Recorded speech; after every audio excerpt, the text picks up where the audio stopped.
لا حول ولا قوة إلا بالله العلي العظيم. أعوذ بالله من الشيطان الرجيم. بسم الله الرحمن الرحيم. الحمد لله رب العالمين بارئ الخلائق أجمعين باعث الأنبياء والمرسلين والصلاة والسلام والتحية والإكرام على البشير النذير السراج المنير سيدنا ونبينا وشفيعنا إن شاء الله أبي القاسم محمد.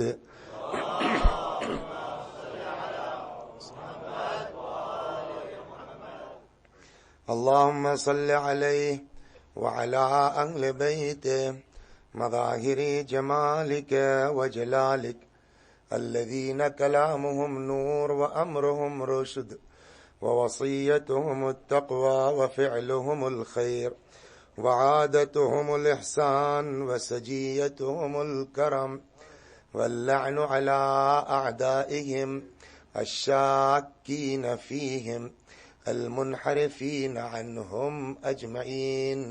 أما بعد، فقد قال رسول الله صلى الله عليه وآله وسلم: حسين مني وأنا من الحسين، أحب الله من أحب حسينا، إن الحسين مصباح الهدى وسفينة النجاة. صلوات بر محمد.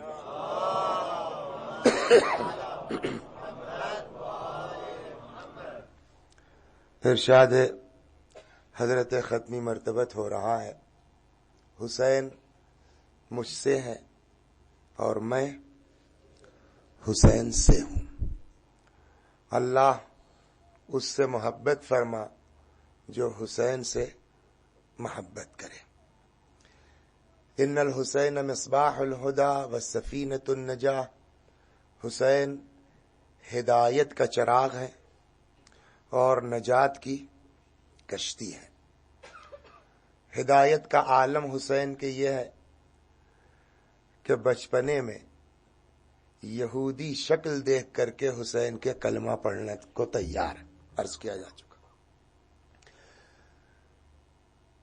یہ ایام عزا، یہ ماہ محرم امام حسین علیہ السلام کی بدولت ماہ ہدایت ہے، ماہ نجات ہے. کل تک جو بات پہنچی، جو شروع سے چل رہی ہے الحمدللہ، کہ اسلام کی بنیاد اس بات پر ہے کہ اسلام اپنے ماننے والوں کو اس بات کا حکم دیتا ہے کہ سیلفش مت بنو، خود غرض مت بنو. کل بات یہاں تک آئی کہ حتیٰ کہ جانور کو بھی دیکھ کر کے ہم بے توجہ نہیں رہ سکتے. تو جب جانور کے ساتھ نیکی کا صلہ یہ ہے تو پھر انسان کے ساتھ نیکی کا صلہ کیا ہوگا؟ کل وہ روایت نقل کی گئی کہ امام نے اعتکاف توڑا، امام نے طواف چھوڑا. یا وہ روایت جو کل نقل کی گئی کہ چھٹے امام نے فرمایا کہ طواف سے 10 مرتبہ تکرار کی امام نے کہ اگر کوئی کسی مومن کی حاجت روائی کرتا ہے، مومن کی ضرورت کو پورا کرتا ہے، تو فہو افضل من طواف و طواف و طواف. 10 بار اس فقرے کے امام نے تکرار فرمائی ہے کہ کسی مومن کی ضرورت کو پورا کرنا طواف سے افضل ہے، طواف سے افضل ہے، طواف سے افضل ہے. کل جو 2-3 حدیثیں نقل کی گئی تھی اس پر یہ سوال ہو سکتا ہے. کیا عرض کیا گیا تھا؟ یاد ہے آپ کو؟ شیعتنا من لم یسأل الناس ولو مات جوعا. ہمارا شیعہ کسی کے آگے ہاتھ نہیں پھیلائے گا چاہے بھوکا مر کیوں نہ جائے. من تفاقر افتقر. جو فقر کا، غریبی کا، غربت کا اظہار کرے گا اللہ اس کو فقیر بنا دے گا. اللہ نے اپنے بندوں کو چاہے جتنی اجازت دی ہو، لیکن بندہ مومن کو اس بات کی اجازت نہیں ہے کہ وہ اپنے آپ کو کسی کے سامنے ذلیل کرے. اگر ہم ان روایتوں کو لے لیں کہ ایک شیعہ وہ ہے کہ جو کسی کے آگے ہاتھ نہیں پھیلا سکتا، اور اس میں ہم نے آپ کو مثال دے دی کل وہ آئے صفتی اصفہانی کی کہ وہ خاموشی سے پڑے رہے، کئی دن کے فاقے سے رہے، پھر اسٹوڈنٹس کو پتا چلا اور جا کے چندہ کیا، کیا ہوا؟ ہاتھ نہیں پھیلائیں گے چاہے فاقے سے مر جائیں گے۔ کیا واقعاً دین یہی چاہتا ہے؟ فرض کیجئے کہ ہماری اوقات نہیں ہے، ہم کھانا نہیں ہمارے پاس ہے، دین کہتا ہے اپنے جو کسی کے آگے ہاتھ نہ پھیلاؤ، تو کیا واقعاً ہم بھوکے مر جائیں یہی اسلام چاہتا ہے؟ جواب اس کا یہ ہے کہ اصل میں ہم نے صحیح طریقے سے پورا اسلام پڑھا نہیں ہے۔ اسلام کی خاص بات یہ ہے کہ وہ کبھی دیوار کے ایک طرف جو ہے وہ پلاسٹر نہیں کرتا۔ اگر غریب سے کہا جا رہا ہے کہ ہاتھ مت پھیلاؤ، تو وہیں آپ کو دوسری روایات بھی پڑھنی پڑیں گی کہ جن کو اللہ نے نوازا ہے ان کو کیا حکم دیا جا رہا ہے۔ اور جب دونوں اہل بیت کے اقوال پر عمل کریں گے تو کتنا حسین اور خوبصورت معاشرہ تشیع کا بن کے ابھرے گا۔ صلوات بر محمد۔ جہاں دین صلی اللہ علیہ وسلم، جہاں شریعت غریب سے کہہ رہی ہے کہ ہاتھ مت پھیلاؤ، بھوکے مر جاؤ، اظہار فقر مت کرو ورنہ اللہ تم کو فقیر کر دے گا، وہیں قرآن مجید دولت مندوں کو خطاب کر رہا ہے، وہیں قرآن مجید پیسے والوں کو خطاب کر رہا ہے۔ وہ اب یہ جو میں پڑھ، یہ آیت ہے، یہ حدیث نہیں ہے۔ کل جو وہ سنائی گئی تھی وہ حدیثیں تھیں، آج اس کے مقابلے میں یہ آیت ہے۔ ارشاد ہوتا ہے وَفِي أَمْوَالِهِمْ حَقٌّ لِلسَّائِلِ وَالْمَحْرُومِ۔ حکم الہی یہ ہے کہ تمہارے مال میں، ان کے مال میں، وَفِي أَمْوَالِهِمْ، ان کے مال میں، کس کے مال میں؟ جس کو اللہ نے دولت دی ہے، ثروت دی ہے، اللہ نے نوازا ہے، یہ مال تم کو صرف تمہارے لیے نہیں دیا گیا ہے بلکہ نئے کے مال، جنرلی جو نعمتیں خدا نے، صلوات پڑھیے، ہم ایک روایت یاد ہے عرض کرتا ہوں، نئے کے مال، نئے کے دولت، بلکہ جس کو بھی آپ نعمت کہہ سکتے ہو، خدا نے اگر کسی کو نعمت عطا کی ہے تو دین ہم کو یہ سمجھاتا ہے کہ خبردار، یہ مت سمجھنا کہ وہ نعمت فقط تمہارے لیے ہے۔ روایت میں نقل کرتا ہوں، یہاں اس کتاب میں روایت موجود ہے جو نقل کرنے جا رہا ہوں۔ امام فرماتے ہیں کہ اللہ اپنے کچھ بندوں کو بعض نعمتوں سے نوازتا ہے۔ اللہ اپنے بندوں کو کچھ نعمتیں عطا کرتا ہے۔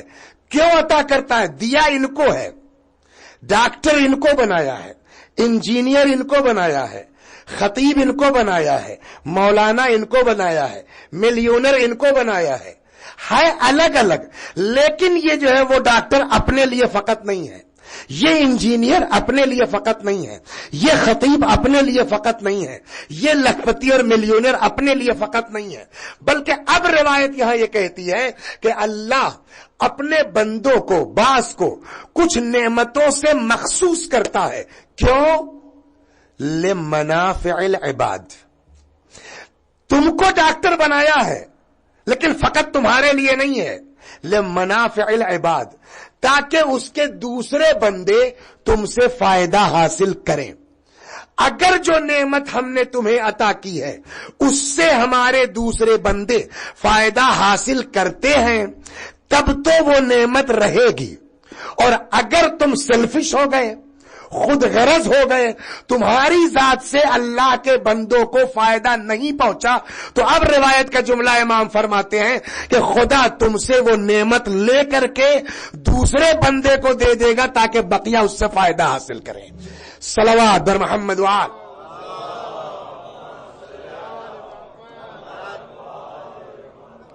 اور نہیں ہے کہ بلکہ عمل بتاتا ہے اس کا۔ امام موسی کاظم سلام اللہ علیہ، حضرت موسی بن جعفر سلام اللہ علیہ کی اجازت سے ہارون کے ہاں وزیر اعظم تھے نا، علی ابن یقطین، امام کی اجازت سے تھے۔ امام نے وعدہ کیا کیا تھا ان سے؟ امام نے وعدہ کیا جب تک تم ہمارے دوستوں کے مددگار رہو گے ہم تم کو بچاتے رہیں گے۔ اگر تم نے ہمارے دوستوں کے ساتھ نہیں، ہم ذمہ دار نہیں ہیں. اور اس کے پیچھے داستان موجود ہے جو آپ کے ذہنوں میں محفوظ ہوگی، ادھر ہم کو نہیں جانا، کہ ایک معمولی سا انسان، مزدور انسان، جانور اونٹ چرانے والا انسان جاتا ہے علی ابن یقطین کے ہاں، اور وہ اس سے فقط ملتے نہیں ہیں. اب جب علی ابن یقطین امام سلام اللہ علیہ سے ملنے کے لیے آئے، حضرت نے علی ابن یقطین سے ملنے سے انکار کر دیا. میری خطا کیا ہے؟ کہا وہ اونٹ چرانے والا مزدور تمہارے پاس گیا تھا، تم اس سے کیوں نہیں ملے؟ مولا غلطی ہو گئی، معافی چاہتا ہوں. فرمایا ہم سے معافی مانگنے سے کچھ نہیں ہوگا، جا کے تم اس جمال سے معافی مانگو، اس اونٹ والے سے معافی. کہا وہ جو ہے وہاں رہتا ہے کوفے میں، ہم یہاں ہیں، کیسے جائیں؟ کہا جانا چاہتے ہو، پہنچانا ہمارا کام ہے. یہاں سے جائیے گا آپ قبرستان، وہاں آپ کو ایک اونٹ ملے گا، اس پر سوار ہوئیے گا، وہ سیدھا اس جمال کے دروازے پہنچا دے گا. گئے، اونٹ پہ سوار ہوئے، وہاں پہنچے. اب پرائم منسٹر کسی عام مزدور آدمی کے دروازے پر پرائم منسٹر جا کے کھڑا ہو جائے تو حالت خراب ہوگی نہیں ہوگی؟ جیسے ہی دروازہ کھٹکھٹایا، وہ جو ہے وہ انسان نکلا، خیریت کا خیریت ہی تو نہیں ہے، کیسے آنا ہوا؟ کا امام ناراض ہیں، ہم سے کوتاہی ہوئی، ہم معافی مانگنے آئے. کہا کیسی بات کرتے ہیں آپ، چلیے خدا نے معافی. کہا نہ ایسے نہیں. کہا پھر؟ کہا میں اپنا یہ رخسار گال رکھتا ہوں زمین پر، تم میرے اوپر اپنا پیر رکھو، تب میں سمجھوں گا کہ تم نے مجھ کو معاف کیا. کون ہے؟ وزیر اعظم ہے ہارون الرشید کا علی ابن یقطین، معمولی چیز نہیں ہے. یہاں تم میرے پیر رکھو تب میں اس کی ہمت نہ پڑے. ابھی اگر کسی ملک کا پرائم منسٹر آپ سے کہے کہ صاحب آپ اپنا پیر میرے رخسار پہ رکھیں، ہمت کرے گا کوئی آدمی؟ آخر اتنا اصرار کیا علی ابن یقطین نے کہ اس جمال نے علی ابن یقطین کے رخسار پر اپنا پیر رکھا. وہاں سے واپس ہے، امام نے فرمایا ہاں اب میں راضی ہوں تم سے. امام کا مسئلہ یہ ہے کہ وہ اپنے چاہنے والوں کی اس قدر جو ہے وہ آبرو مندی چاہتے ہیں کہ تم چاہے جس منزل پر ہو جاؤ، ہمارا چاہنے والا غریب بھی ہے تو تم کو اسی انداز سے ملنا چاہیے.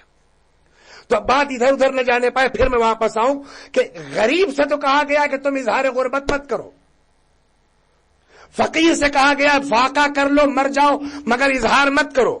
مگر پیسے والوں سے کیا کہا گیا؟ اب وہ آیت سناتا ہوں میں. ایک تو حدیث سنا دی نا کہ اللہ بعض بندوں کو اپنی نعمتوں سے مختص کرتا ہے لمنافع العباد، تاکہ بقیہ بندے فائدہ اٹھائیں. اگر تمہاری اس نعمت سے بقیہ لوگوں کو فائدہ پہنچتا ہے تب تو وہ نعمت رہے گی، اور اگر بقیہ بندوں کو تم سے فائدہ نہیں پہنچا تو اللہ وہ نعمت تم سے چھین لے گا، دوسرے کو عطا کر دے گا تاکہ بقیہ بندے اس کے ذریعے سے فائدہ حاصل کریں. یہ ذہن میں رہے. اب آئیے میں وہ آیت پڑھتا ہوں. ارشاد ہوتا ہے وفی اموالہم، ان کے مال میں. اس کا مطلب یہ ہوا کہ اگر ہم کسی غریب کی مدد کر دیتے ہیں تو ذہن میں یہ خط نہ ہو کہ ہم نے اس کے اوپر احسان کیا ہے. صلوات بر محمد، کتنی اچھی تربیت دین کی ہے، کس قدر دین ہم کو کہ مدد کرو. ایک روایت کہتی ہے کہ جب کسی غریب کو کچھ دو نا تو اس کا ہاتھ چومو. کیوں؟ اس لیے کہ غریب کے ہاتھ میں پہنچنے سے پہلے خدا کے ہاتھ میں پہنچتا ہے. لہذا تم اس کے اوپر کوئی احسان نہیں کر رہے ہو، ہم نے تم کو دیا ہی اس لیے ہے تاکہ ہمارے بندوں کو فائدہ پہنچے تمہارے ذریعے سے. لہذا قرآن نے لفظ کا استعمال کیا وفی اموالہم حق، ان کے مال میں حق ہے دو لوگوں کا. نمبر ایک حق للسائل، ایک حق اس کا ہے جو مانگ لے. آپ کہیں گے صاحب کل تو تم نے یہ کہا کہ شیعہ وہ ہے جو سوال نہیں کرتا، ہاتھ نہیں پھیلاتا، اور اب تم قرآن کی آیت کہہ رہے ہو کہ جو مانگ لے سائل ہو اس کا حق ہے. اس کا جواب یہ ہے کہ مانگنا حرام نہیں ہے، آدمی مجبور ہے مانگ سکتا ہے، لیکن کمال تشیع یہ ہے کہ ہاتھ نہ پھیلنے پائے. صلوات بر محمد وآل. حق، ان کے مال میں حق ہے، کس کا؟ سائل کا. اب آپ یہاں ایک سوال کر سکتے ہیں مولانا آج کل بہت سے لوگ ہیں، اس میں صحیح بھی ہیں، اور ایک سوال ہو سکتا نہیں، اور عام سا سوال ہے، ہم لوگ خود جھیلتے ہیں اس بات کو. کچھ آپ جیب کٹ گئی اور سڑک پر ہیں اور راستے میں اور ٹکٹ نہیں ہے، فلاں مان لو سب فراڈ تھا. کیا کریں؟ لیکن قرآن کہتا ہے ہاتھ پھیلایا تو دو. حقٌ للسائل، جو ہاتھ پھیلا دے. صبح صبح کا جناب ابو حمزہ صومالی کا نام سنا ہے نا؟ ہے ابو حمزہ، ہاں، جن کی دعا ہے. ابو حمزہ صومالی 2 اماموں کے صحابی ہیں، چوتھے امام کے بھی اور 5ویں امام کے بھی. یعنی چوتھے امام کی شہادت کے بعد بھی وہ زندہ رہے کچھ دن تک. امام باقر علیہ السلام کے بھی صحابی رہے ہیں. ابو حمزہ صومالی جن سے دعائے سحر ہے، ابو حمزہ صومالی خود ناقل ہیں کہ میں نے نماز صبح امام زین العابدین کے ساتھ پڑھی ان کے گھر پہ جا کر کے. نبی نماز سے فارغ نہیں ہوئے تھے کہ کسی نے دروازے پہ دق الباب کیا. امام مصلی پر تھے، ظاہراً جمعے کا دن تھا یا پنجشنبے کا دن تھا. امام مصلی پر تھے اور وہیں سے مصلی سے امام نے حکم دیا اپنے گھر والوں کو کہ دیکھو دروازے پر کوئی مانگنے والا آیا ہے، اس کو کچھ دے دو. تو جو ہم لوگوں کے ذہن میں خیال ہوتا ہے وہی ابو حمزہ صومالی کے ذہن میں خیال آیا. ابو حمزہ صومالی نے کہا مولا کوئی ضروری تھوڑی ہے کہ ہر مانگنے والا مستحق ہو، کوئی ضروری تھوڑی ہے کہ ہر مانگنے والا ضرورت مند ہو. امام نے فرمایا ہم غیر مستحق کو بھی دیتے ہیں تاکہ اس درمیان کوئی مستحق چھوٹ نہ جائے. صلوات بر محمد وآل.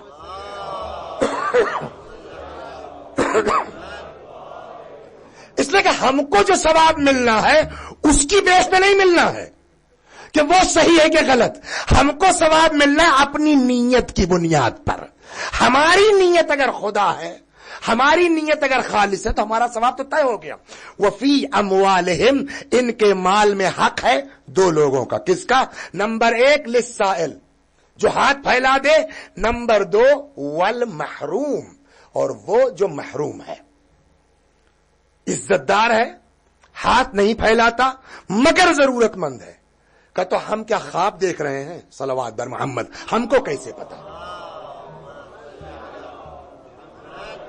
ہم یہاں بیٹھے، ہم کو کیا پتا کہ جو ہے وہ کتنے لوگ محروم ہیں. کہ دنیا کی تلاش مت کرو، شروعات کرو کہاں سے؟ اپنے خاندان سے. اب آ گیا موضوع پر میں. ہر آدمی کو اپنے خاندان کی حیثیت تو معلوم ہے نا. اور ایسا نہیں ہے کہ کوئی خاندان پورا کا پورا فقیر ہو. خاندان میں 2-4 لوگ ایسے ہوں گے جن کو اللہ نے نوازا ہوگا. اب حکم شریعت یہ ہے کہ اگر ہر آدمی اپنے خاندان پر نگاہ رکھے تو کوئی بچے گا اس کائنات میں. اسی کو شریعت میں کہتے ہیں صلہ رحم، کہ آدمی اکیلا نہ رہے، اپنے کنبے والوں کو لے کے چلے، اپنے خاندان والوں کو لے کے چلے، اپنے رشتہ داروں کو لے کے چلے. اس کا نام ہے صلہ رحم. اور اگر انسان خود مست ہے، آ گئے یہاں صاحب برمنگم میں رہ رہے ہیں، گاڑی ہے، گھوڑا ہے، سب کچھ ہے، وہاں کراچی میں ہمارا رشتہ دار، اس کی فیس جمع ہو رہی ہے نہیں ہو رہی ہے، ہم سے اس سے مطلب نہیں ہے، اپنے میں ہم مست ہیں. روایت کہتی اسی کا نام ہے قطع رحم. صلہ رحم کا کیا فائدہ ہے اور قطع رحم کا کیا نقصان ہے؟ صلہ رحم کا فائدہ یہ ہے نمبر 1 کہ اس کی عمر میں اضافہ ہوگا. کتنا اضافہ ہوگا؟ روایت یہاں تک بھی بتاتی. صلوات بر محمد وآل. میں آپ کو روایتیں سناتا ہوں کس قدر اضافہ ہوگا صلہ رحم سے. روایت کہتی ہے کہ اگر کسی کی عمر 3 سال بچی ہے اور وہ اپنے رشتہ داروں کا خیال کرتا ہے، اللہ تبارک و تعالی اس کی عمر 30 سال 30 ایئر بڑھا کر کے 33 سال کر دیتا ہے. 1 2 اگر کسی کی عمر 33 سال بچی ہے اور وہ برمنگم لندن میں آ کر کے مست ہے، اس سے یہ مطلب نہیں ہے کہ ہمارے اصل وطن میں، گاؤں میں ہمارے خاندان والے کس عالم میں ہیں. امام فرماتے ہیں کہ اگر اس کی عمر 33 ایئر 33 سال بچی ہے، اللہ 30 سال کم کر کے 3 سال کر دے گا. ایک دوسرا فائدہ یہ ہے عمر کے ساتھ ساتھ روزی بڑھتی ہے. ایک صحابی تھا، چھٹے امام سلام اللہ علیہ کے پاس آئے، صلوات بر محمد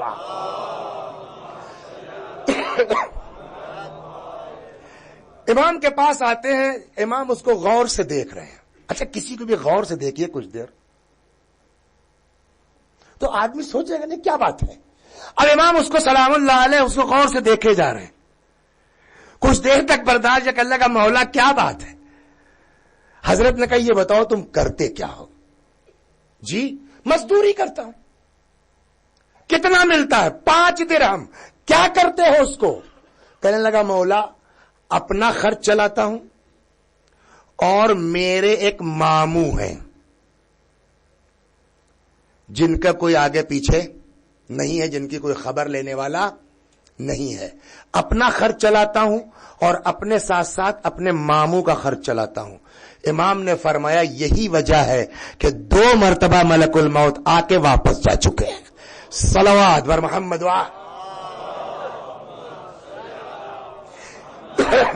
یہ موضوع اس قدر اہم ہے کہ اس کو میں آج اور کل 2 دن تک جو ہے وہ پھیلانا چاہتا ہوں انشاءاللہ. آج آپ جو ہے وہ 1-2 حدیثیں سن لیجئے, اس کے بعد صلوات بر محمد والوں, کل انشاءاللہ اس کی تفصیل اور ہوگی. یہاں پر ایک حدیث میں آپ کو سناتا ہوں. کچھ چیزیں دنیا میں ایسی ہیں کہ جن کو اللہ نے ایک دوسرے سے مربوط کر رکھا ہے اس انداز سے کہ اگر پہلی چیز ختم ہوگی تو دوسری آٹومیٹک ختم ہو جائے گی. مثلا دھواں کس کے ساتھ ہے؟ آگ کے. کیا بغیر آگ کے دھواں ممکن ہے؟ آگ ختم ہوئی دھواں خود بخود ختم ہو جائے گا نا. یہاں روایت میں امام فرماتے ہیں کہ اسی طریقے سے اللہ نے 3 چیزوں کو 3 چیزوں کے ساتھ اس طرح جوڑ کے رکھا ہے کہ اگر پہلی چیز ختم ہوئی تو دوسری آٹومیٹک ختم ہو جائے گی. صلوات بر محمد وآل.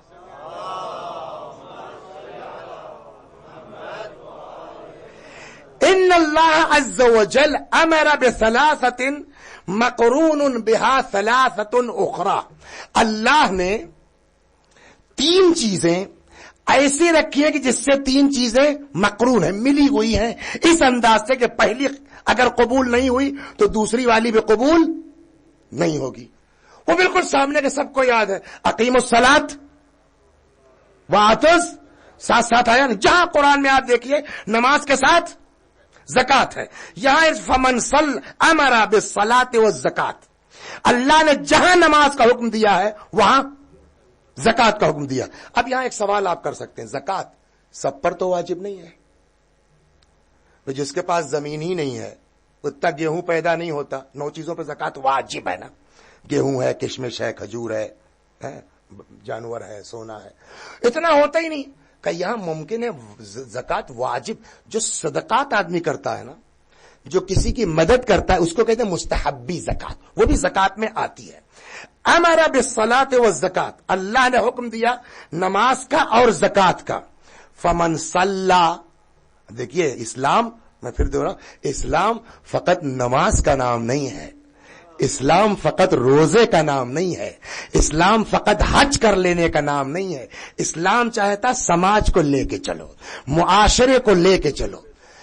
امر بالصلاۃ والزکات, اللہ نے حکم دیا نماز کا اور زکات کا ایک ساتھ. فمن صلی ولم یزکی, اب اگر کوئی شخص نماز پڑھتا ہے اور زکات نہیں دیتا ہے, لم تقبل منہ صلاۃ, اللہ تبارک و تعالی اس کی نماز کو بھی قبول. کیا مطلب ہوا؟ یعنی اگر ہمارے اندر غریب کی مدد کا, رشتہ دار کی مدد کا جذبہ نہیں ہے تو ہماری نماز سے بھی کوئی فائدہ نہیں ہے. امر بالصلاۃ والزکات لم تقبل منہ صلاۃ. اگر کوئی شخص نماز پڑھتا ہے زکات نہیں دیتا, اس کی نماز بھی قبول. دوسری قرآن میں ہے نا, انشکر لی ولہ والدیک, میرا شکریہ ادا کرو اور میرے ساتھ ساتھ اپنے ماں باپ کا شکریہ ادا کرو. فرماتے وہ امر بالشکر اللہ وللوالدین, اور قرآن میں اللہ نے اپنے شکر کے ساتھ ساتھ والدین کا شکریہ بھی حکم دیا ہے. فمن لم یشکر والدیہ لم یشکر اللہ. پس اگر کوئی انسان ماں باپ کا شکر گزار نہیں ہے تو اللہ بھی اپنا شکریہ قبول نہیں کرے گا. اب آتی ہے تیسری چیز جو ہمارے موضوع کی ہے, اسی پہ وقت لگے گا. وَأَمَرَ بِاتِّقَاءِ اللَّهِ وَصِلَةِ الرَّحِمِ. 2 چیزوں کا حکم دیا اللہ نے. ایک, یا ایھا الذین آمنوا اتقوا اللہ, تقوی کا حکم ہے نا. اور تقوی ایک ایسی چیز ہے کہ آدمی کا کوئی بھی عمل